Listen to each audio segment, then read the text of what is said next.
شريكي يشخر وما يتركني أستمتع بنوم هادي، وممكن يوصل الأمر للطلاق. وأخيراً لقينا الحل بحبوب لمنع الشخير.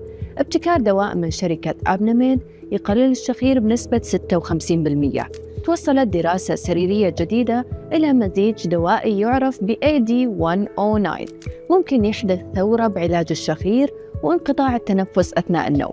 الدواء يتم تناوله على شكل حبة قبل النوم، ويشتغل على تحفيز العضلات اللي تخلي مجرى الهواء مفتوح، الأمر اللي يقلل بشكل كبير من اضطرابات التنفس.